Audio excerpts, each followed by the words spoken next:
Good evening, everyone, and welcome to the Brian Crombie Radio Hour on Saga 960. I've got a really interesting gentleman to introduce you tonight. Tony Chapman is his name. He operates a really fascinating podcast that we're going to talk a little bit about, and he specializes really in marketing, brand promotion, etc.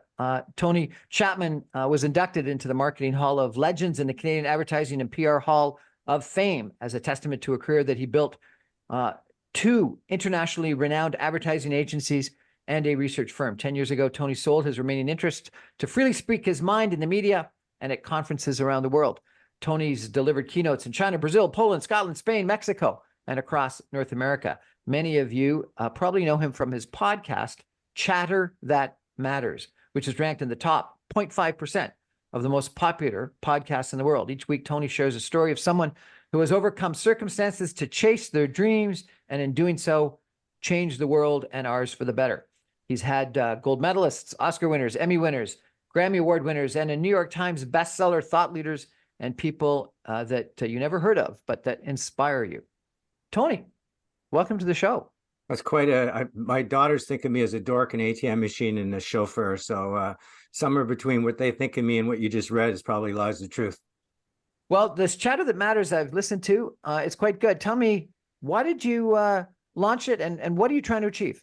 So when I first started playing with it, I just was always fascinated by new media. I mean, when I started my career in marketing, there's still slideshows, big 18 projector slideshows. So every time new media came along, video, VR, I've always been fascinated by it because it's just a different way to tell a story. So I had this little podcast I was playing with 5 episodes, just really a vanity project. COVID hits, and I think, well, my speaking career is done, at least for a while. Why don't I really focus on this podcast? And I came up with the idea, and I took it to RBC saying, let's really go after small business owners. They're going to be hurt so badly in this pandemic. They're the heart of our economy. It's our collective interest to keep beating them strong. It's our collective interest to keep them beating strong. So the idea was I could focus on a small business owner and then tap into my Rolodex and bring on people like Joe Mimran, Arlene Dickinson, and some of the thought leaders that would never have time to spend on Joe's Dive Shop, but could. And that's how it started. RBC loved it. We did 6 episodes. We did another 6. Now we're about 230 episodes, and we've expanded beyond small business to really focusing on what I consider positivity and possibility to counter this world of negativity and impossibility. And it's very simple. It's a hero's journey. I take a story about an individual, how they overcome circumstances, and in doing so, they get to either reclaim or chase their dreams. And when they do, they change their world and often ours for the better. So it's really that hero's journey presented weekly, but always through the lens of somebody that, regardless of the headwinds, regardless of the circumstances of the day, to resilience, to reinvention, find their way through it. I think that's a real human experience. I've interviewed about 1,500 people on my radio show and my podcast. And I have this line that, other people have used as well about people have a signature story. I've found that the vast majority of people have had some challenges in life. And it's the old line about if it doesn't kill you, it makes you stronger. And it's that tough time, that challenge in life that really has taught them who they are and has created sort of the future self for them. What do you think? I couldn't Is that agree right or more. not? My problem with that, Brian, right now is that there's so much negative energy coming through social media. And a lot of young people just are struggling to get out of bed. And we're seeing it with mental health crisis. We're seeing it with dropout rates. They're worried about the climate. They're worried about AI. They're worried about they can't afford a house and affordability. And all of this is coming on them in a very...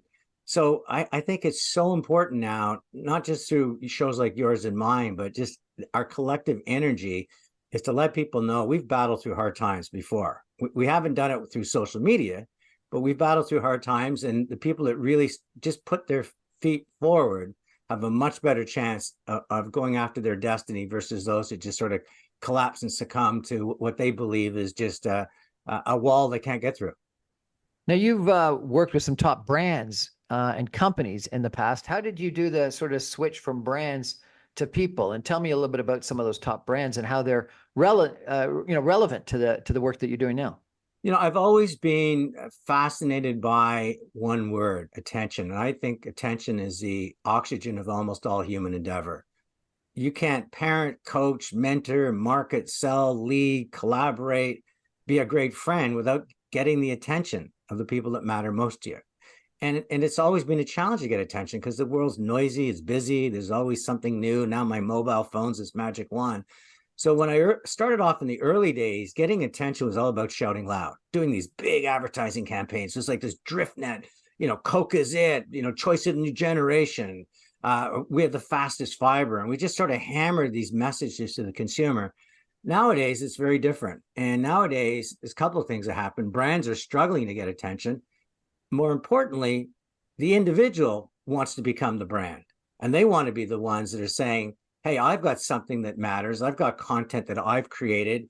I've got an opinion that I want to express and hopefully send it out in the universe and get validated.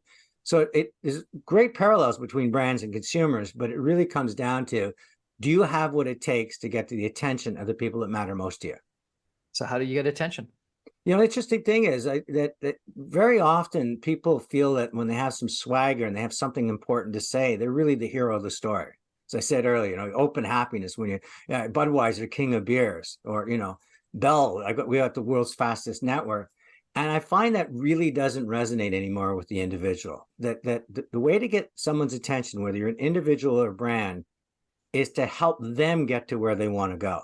Your role in the story is more the Yoda or the fairy godmother getting Cinderella to the ball. And when you have that sense of humility and you bring that sense of listening and insights and generosity to really understand their pain points, their unmet needs, the rungs they're trying to reach for, and you bring your brand or your product or you as an individual saying, I can help you get to where you want to go.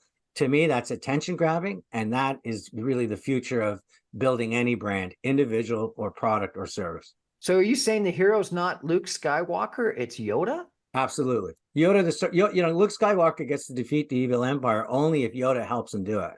And I always find in the great heroes' journeys, it's the individuals, even a rom-com, it's the best friend that sort of says, you sure you want to marry that person? And it's always that person that sort of shows up when you're at the worst possible situation and says, I can pat your back, I can lend you my shoulder, I can support your efforts. And to me, they're ultimately where, if you play that role in life, you'll never be thought of as the hero, but you will be someone that matters. And I would argue that if you want to be an individual or a brand that stands out in this noisy world, you better matter for something. And it's not about who you are and what you do. It's why you're there and why I'm here to help you get to where you want to go. Tony Chapman, chatter that matters. Fascinating. We're going to take a break for some messages and get back to you in 2 minutes with Tony Chapman. Stay with us, everyone. Interesting conversation tonight. Welcome back, everyone, to the Brian Crombie Radio Hour on Saga 960. My guest tonight is Tony Chapman of Chatter That Matters, a podcast that really is talking about the heroes, the quiet, silent heroes, but the other heroes that are small business and have got a great story. If people, Tony, want to go to your podcast, how do they best access it? Chatter That Matters is available everywhere. So whether you're on Apple, Google, Spotify, Amazon, YouTube, I mean, it's found a place in all those channels. Or you can go to chatterthatmatters.ca if you want to go to my website. You've built quite, a successful marketing presence over the course of the last couple of years, and now rather than working on companies and brands, you're really focused on people. Are people like brands? If people have the right attributes, if they're authentic, they're transparent, they have generosity, humility, they're vested in outcomes, ideally the outcomes of the people that they're with, without question, they can be, everybody's a brand. Kevin O'Leary's a brand. Donald Trump's a brand. But if you want to be a brand that really stands for positivity and the possibility, you have to have those attributes. People have to know that you're in my corner to help me. And because of that, I truly value your advice. I value your products. I value your services. I value everything you do because you're helping me overcome a circumstance. You're helping me deal with the pain point. You're helping me achieve something that I dream about. When you do that, you're the kind of brand to me that has some magic to it. Can I ask you for some free advice? Sure. Listen, I'm a big fan of yours. So if I can advise one of the great ones, go ahead. That's very kind of you. I don't think I am one of the great ones, but I really appreciate. So I last week put my hand in the race for running for the mayor of Mississauga. It's a by-election that happens on June the 10th. I'm not on city council right now. Four of the leading candidates are all city councilors.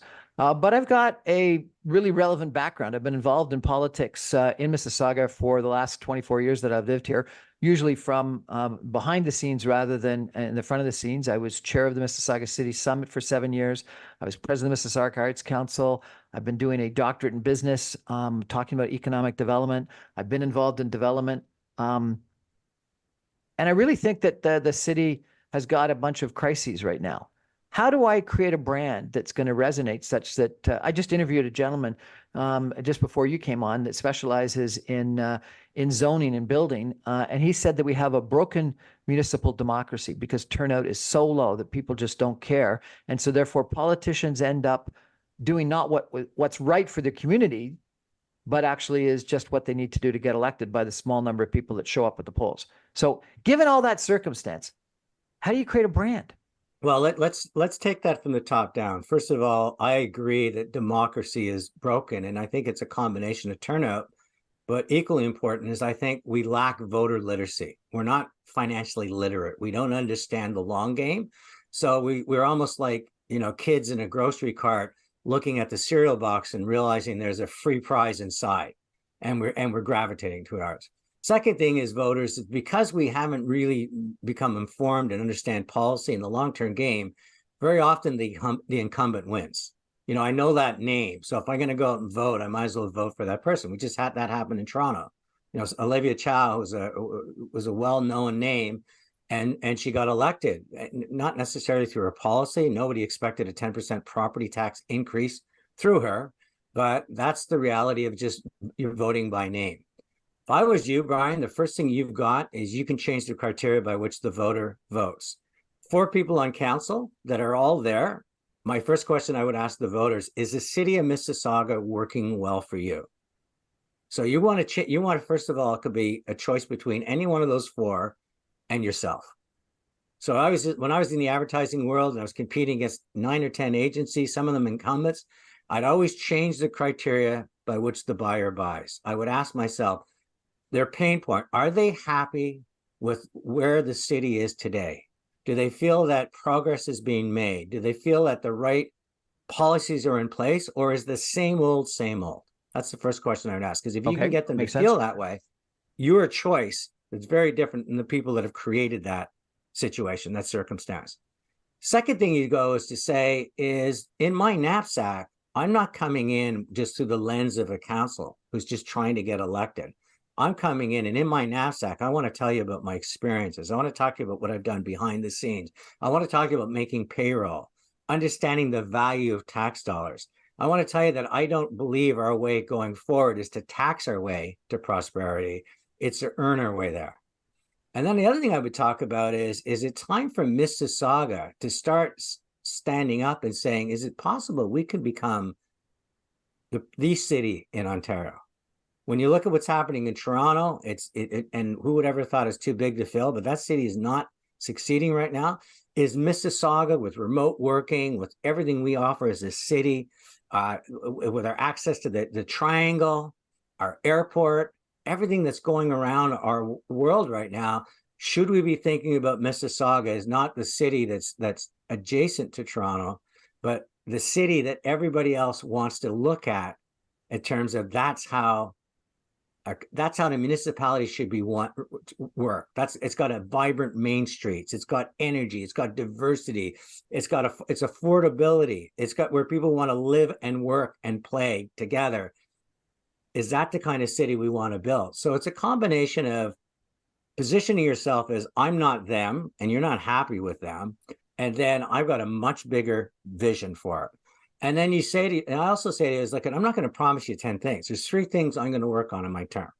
I'm going to talk about affordability. I'm going to talk about this housing crisis that we're dealing with. I'm going to talk about infrastructure. Whatever's in your policy, just make it 3 things. I've always said anything more than 3 things, people go, that's not possible. They start discounting your promises. So so to summarize it, first of all, are you happy with the state of city of Mississauga right now? If not, Those four people have created that. I'm different. Here's why. Here's my background and why it matters. Here's what I believe Mississauga can be at 10,000 feet. And it's inspiring, exciting. To get there, we got to put these first three pillars in place. That's all I'm going to focus on, these three pillars. And then hopefully people will come out and say, you know what, next time you look at your property tax, maybe it's time you come out and vote for somebody that cares about your money. Great, great suggestions. The city of Mississauga is $1 billion enterprise with almost 5,000 workers. And that's just the city of Mississauga. The mayor of Mississauga has a role in the Region of Peel, which has a budget that number one, 50% of it is the police budget, which is $1.5 billion. And the balance of $1.5 billion is money spent at the region. It's a really significant business. And I just don't know any other billion dollar business that would elect a career politician to run it. And you complained about the 10% tax increases in Toronto. Mississauga, what they do is they say that the tax increases are 3%, but what they do is they divide the Mississauga tax increase by the Mississauga plus Peel Region tax increase. So in reality, that 3% is actually 8 and 9% in total. And so Mississauga is effectively having almost the same tax increases that Toronto is having, but they misrepresent those tax increases. So it's a Brian, big issue. The voter literacy on that is to simply say, do you know that whatever your property tax bill is, if we keep going this way, it's going to double every 10 years. That's a 7% compound interest. Yep. So if you're paying $10,000 for your house, it's going to be $20,000 in 10 years. It's going to be $40,000 in 20 years. It's going to be to the point where you can't afford to pay the property taxes. So that you've got to teach voter literacy because they don't understand that. And they don't come out and they don't, we're seeing people camp out on campuses for an issue they don't understand. And yet when it comes to Canada democracy and how it's run, we're the most passive people. We're not protesting the fact that we're squandering all of this money. And if you talk about, we spend $1.5 billion on our police force. Do you feel safer? Nope. Do you feel safer right now? Because we think we've taken away, we're no longer empowering our law enforcement. I want to come back and find a way to empower our law enforcement to protect law-abiding citizens. Because to me, that's who's voting me in. Criminals aren't voting me in. Law-abiding citizens are. And I think you got to really I call it head, heart, and hands. Head is make your platform easy to understand. Heart, make it about the voter so they feel it. And then hands, make yourself easy to vote for. And that's why I say 2 or 3 policy things that you really want to focus on, but always start with the heart. And the heart is, are you feeling better today about City of Mississauga than you did a couple of years ago? So we've got a housing affordability crisis. It's an affordability crisis. That's the biggest issue facing Canada right now is an affordability crisis. And every person in politics somehow or other thinks we can tax and bore our way to prosperity. And it's just lazy politics. We're going to hit a wall like Greece has hit and Argentina's hit. And I've been calling it for 10 years. And people used to think I was just a fearmonger, but you start doing the math. We're spending $80 billion a year on interest payments collectively as a country. I would argue that if you ask the average voter, if you had $80 billion to spend, would you spend it on interest or would you spend it on healthcare and housing, taking care of aging people, mental health? They say, of course we spend it on that. Well, we can't because the first 80 billion is going to interest. And we have to stop operating that way. We have to start running the city like a business. We have to be highly efficient with our dollars and really focus on what matters most to the voters and not get involved in, if climate change is a pressing issue, let that be solved federally. What we want to solve in Mississauga is creating the cleanest city for our citizens, because that's the boundaries I'm focusing on. And I think that's the kind of message that we're desperate for a politician to bring forward. And the frightening thing is they're scared to do it because of social media. They'll get a handful of people attacking, saying you're not sensitive, you don't have heart. But when you go to the heart of the average voter, I'm feeling uncertain, I'm feeling insecure, I'm feeling that the world is unaffordable, I feel like I'm close to being unhoused.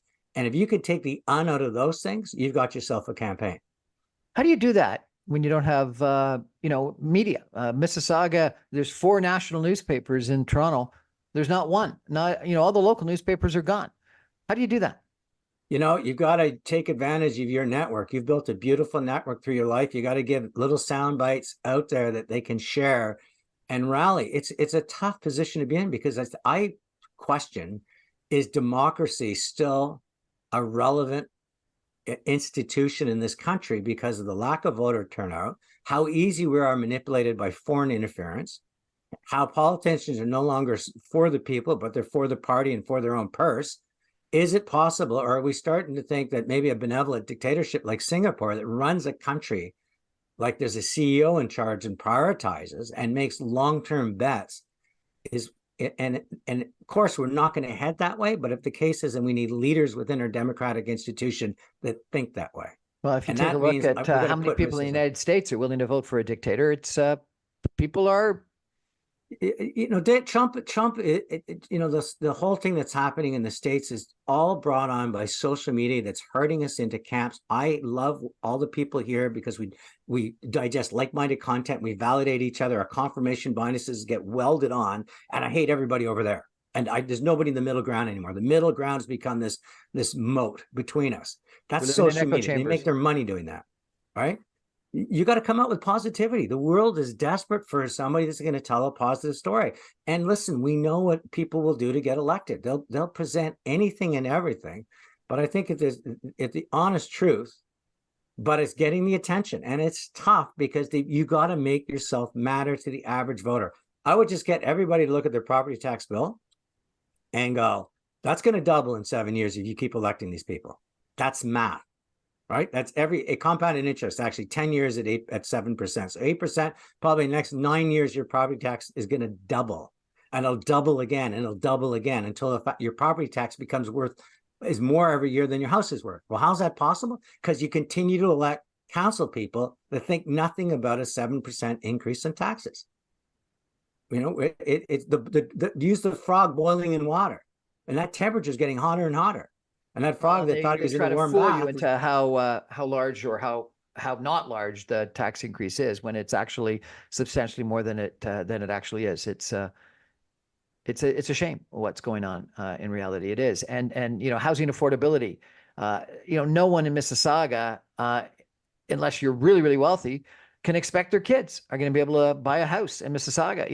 I've heard from person over person that bought their house 20 years ago for less than $100,000. And it's worth over $1 million today. Yeah. But, none of their kids can afford that. Yeah. And the interesting thing, and I would argue, is your house can be worth $1 million if there's nobody in there to buy it. So that's the other thing. People are very feeling they're going to retire on the value of their real estate. But unless you have a growing economy, you're sitting with an asset you might value at $1 million. But if those young people aren't going to come and take you out, who is? Unless this is, so but the hidden truth is an interesting part of what you just said. Like the property tax at 3% is a lie. And let's talk about it. It's 8% a year. And what does that mean? And literally, Ross Perot did this years ago. And the reason why Clinton got in is because he took 18% of the Republican vote, and he came in with a flip chart. And he opened up the flip chart and he couldn't reach to the top. And he said, that's the deficit. And all of a sudden, people started to personalize the deficit. You have to let them personalize 8% tax increase. You have to. You're talking about unaffordable housing. To me, if a city came along and said, we are going to guarantee permanent approvals within 6 months for that land that you want to develop, the cost of capital of developing that house goes down dramatically, because the most expensive thing about building a house is the risk, will that property get approved? So I have to pay a premium of interest rates, because the city sits on this 2 or 3 years, environmental, 2 or 3 NIMBYs years, in the it's neighborhood. 5 to 10 years. 5 to 10 years, the NIMBYs in the neighborhood, and that's the reality of it. Why it costs so much, and then you've got all the GST and the HST that's put on development fees, $140,000 per home. Yeah, per so unit. I mean, you gotta say to them, like, what? This has got to stop, because that's why it's unaffordable. And so, but the city is so desperate for this revenue, because you've created this monster, this beast. When was the last time in Canada you saw a city, provincial, or federal budget that talked about efficiencies? I can promise you that every business budget, any business that's in business, talks about efficiencies. That's the number one thing they say, is how can we do things faster, better, and more affordable? That's what strategy is. You tell me one government in Canada that's ever come out and said, I found a more efficient way to run our government. Here's how we're going to use, here's what we're going to do. And by doing that, we're going to save money. Instead of putting money in a bureaucracy, we're going to put money back into in people and infrastructure. That's what you've got to run on. But it's tough because no one's paying attention. No one's paying attention. You got to get Right? through the noise and get people to pay attention. You got to Tony, get this people, has been every excellent. listener that's out there, give them a soundbite that listens to you and say, please send it to people in Mississauga. Please, like, send this out. Let people understand it. Put 30-second messages out that just do the one on property value doubling every 8 years. And I promise you, people are going to start going, what? And so, yeah, so if you're paying 10,000 in property tax, it's going to be 20,000 in 10 years, 40,000 in 20 years. That's math. That's how compound interest works. So you better start thinking about what politicians you're going to get in that aren't going to hide the fact that your taxes are going up 8% a year. Tony Chapman, we're going to take a break for some messages and be back in just 2 minutes. Stay with us, everyone. Interesting, very interesting conversation and some great advice. Really appreciate it.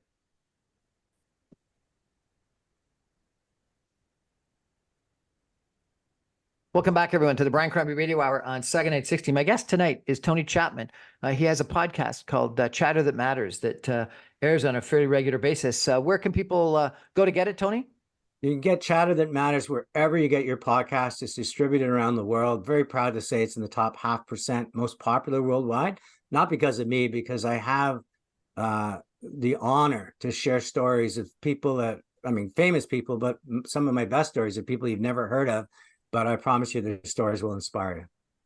We've had a really good conversation about branding and how you get sort of attention in the marketplace today. And Tony's made an interesting point that he thinks that it's no longer the hero, or at least the hero is no longer the action person like the Jedi. It's the person that helps, the person that listens, the person that guides, and it's sort of more like Yoda. And I think that is a really interesting point of view that you've expressed. He's given a bunch of suggestions in regards to how I or other people that are interested in running for politics could get attention and run. And he's talked about heart, head, and hands. And I think that was an interesting way to put into perspective that you got to have an interesting message. You got to have something that appeals to people's emotions and grabs them. And then you got to have 3 specific action plans that you're going to achieve. That's been great. So I think that this has been really interesting, Tony. I really appreciate it. Let's pivot back, if we could, to you and the stories that you're talking about. You really talk about people and how they come over challenges. Do you think others want to hear that? I think the hero's journey is a storyline that's one of the most popular that's ever been done. We see it in a rom-com, we see it in Marvel comics, we see it in biographies. A lot of people now are watching the Netflix to look at Beckham and Messi and Serena Williams. So I think that people are quite Taylor fascinated. Swift and her love affairs. Taylor's, yeah. I mean, but I think people are very interested in how did people get to where they are? What have they learned along the way? What do they value? And what are they taking with them as they go forward? Especially when those stories involve real life and the speed bumps, sometimes the sledgehammers that knock you off your path, and really celebrating the people that find their way back and the people that help them get there. I think that storyline will never get tired because I can relate to that individual. I that could be me, my sister, my father, my mother. That's somebody I know. That newcomer coming into Canada, where everybody's telling me that the immigrants are taking my jobs, and realizing that what they've created in 2 years, chasing the Canadian dream, is extraordinary. And why is it only them chasing it and not the Canadians that are here? So all those parallels, I think, are very important stories to embrace, and and to remind people that within us, we can more often than not make our destiny a matter of choice, not chance. I'm not saying we can all become billionaires or Taylor Swifts of the world, but we can take advantage of the fact that we've been given an opportunity in one of the greatest countries in the world, has all the energy, fresh water, has incredible opportunity. We have an opportunity to make something out of our life. And I feel my role is to help share those stories so that others will feel that they committed and capable of following their own path. There's lots of people have got different motivational statements that guide them in that regard. The two of mine are, I think it's a stupid little movie about So I Bought a Zoo, where Benjamin something or other that owns the zoo said, all you need is 30 seconds of insane courage and you can change your path. And then there's another one, A Knight's Tale, where the tailor tells his son when he embarks on a journey across the English Channel, you can change your stars. And I believe strongly that you can change your stars, and that with 30 seconds of immense courage, you can do almost anything. Well, that's what you're trying to do, is to run for mayor of Mississauga. I mean, you've got a great career, you've got everything set up for you. And you're risking it all to chase a new tightrope because you believe that there's a higher purpose for you, and that is to be part of helping Mississauga become the city it can become in the next decade.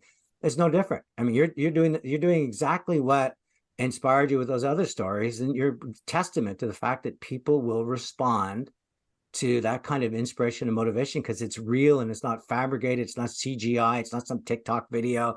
It's actually a journey through life, and I think we're all on that journey through life, and we will all end that journey one day because nobody is immortal. And it's who wants to make the most out of it while they're here is what fascinates me about humanity, is the fact that there's some people that just, and I'm talking about people that have come through human trafficking. I've had people that have been so badly abused in their childhood and now are such advocates for ensuring other kids don't have it. And I say to them in the podcast, do you think that what happened to you in your youth was on purpose, that you're going to play this role? And they say, yeah, sadly it is, but I now know why I'm on this earth. And I would say to you that you never want that pain, but having that higher purpose, I can promise you the people I talk to that feel that way, shining eyes, shoulders back, they're the people that are going to go at the end of their life. It's not how many Corvettes or Porsches I bought or how big my house was. It's the fact that that was a life well spent. It's interesting because if I'm, lucky enough to win the mayoralty, my salary will go down fairly dramatically from my current position. And a lot of people say, well, why would you want to give up that big salary? And I think you're right. Like the extra Corvette doesn't matter a lot. You want to make a difference. You want to make a positive difference. You want to have a meaning in life, a passion in life. You want to stand for something. You want to actually hope that you can make society better, even in a small little way. Well, as what Steve Jobs said is a great quote is, I'm here to put a small dent in the universe. Right. And you think about that, that is a life well served. And if you do that, and 4 years, 8 years, I mean, you're entering, a city that had a mayor that was absolutely revered in terms of how much her passion for the city of Mississauga. I'm talking about Hazel, and whatever her body of work behind it, she signed up for the right reason. And if people believe you're signing up for the right reason, I think that's the message you've got to get out, because there's a lot of people that are there because job security. Yeah, I'm doing this for job security. I'm and I think that's the sad part of politics nowadays. It used to be for the people, by the people, and it was servant leadership. And now I would argue it is much more, how does this serve me? And that's sadly the state of democracy fed by social media. I completely agree. Let's change for one last minute. You also talk about youth a lot and your passion for motivating youth. Tell me, where do you think young people are today, and what are you trying to do to motivate them? Well, they're living first of all, they're running in cement. So much debt has been poured at their feet. They're dealing every day with the climate's going to burn up. There's going to be nuclear war. AI is going to take away my job. Like big, meaty issues. We grew up with maybe the nuclear clock. They've got about 10 of these things facing us. So the mental health crisis is there, and it's pretty easy to escape to drugs, video games, gambling, all the things, by the way, that our government seems so eager to sell them, and pornography. I mean, they don't even have to go out and get dressed up and try to meet somebody, because it's whatever their fantasies are within arm's reach of desire. So you got to reach them as an individual, and you got to focus on their journey and their passion points and the things that they're really interested in. And you've got to inspire them to say, follow those dreams. Don't worry about it because your mom says or your dad says you should be an engineer or accountant. If you love photography, become one of the great content creators. If you love music, don't be afraid of following it. Learn about the business of doing music. Learn how the economics of music. Learn the game, how to gamify music, and then put all those together with your talent. And guess what? People will pay attention to your music. So a lot of what I'm doing is very much focusing on the individual, their knapsack. I tell them everywhere they go in life, pay attention. Do not wander in. You're so vain and you probably think this song is about you. Observe what's happening, the story you're in, how the shelves are stocked, how the street is moving, how society's functioning, and observe everything and start looking for insights, because everybody out there is on a journey, and start understanding that journey. And if you're seeing that, hey, society's really sad right now and depressed, and you're a songwriter, start writing positive songs, because people are gonna have an insatiable appetite for it. So it's all about the individual, their journey, but making sure they're connecting with others, and wherever possible, helping others. I had this interesting conversation over drinks a little while ago about this fascination with Taylor Swift and Travis Kelce, and why it's captured people's imaginations on social media. I think it's because people want a little bit positivity in their life. They want a love story again. They want people to find success and love in life. I think we're desperate for that. Well, look at the Great Depression. The movie stars and the newsreels about how they lived was so important to people to realize that there was still possibility out in the world. We've never changed. I mean, we're always fascinated with success, and and especially people that seem to be nice people and are gracious and are giving back.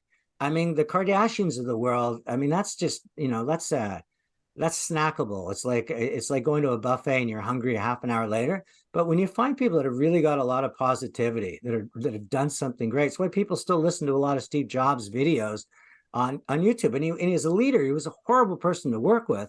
But in terms of the lessons he offered people, everybody that came out of that at his office were changed and wanted to do something bigger and better. And I think that's what we got to connect the youth with, is the sense is it's not the stupid cat video that gets you 10,000 likes. It's what makes you think, feel, and act. And let's find a way to pursue that. And I think that their world is going to change. I think we're going to see the end of universities in the next decade. I think we're going to see people recruiting kids at age 9 or 10 or 11, start giving them courses. I think we're going to change a whole complete makeover. Hopefully Canada's in step with it, because the kids that make it in this world are going to be competing against machines and competing against other people in the cloud.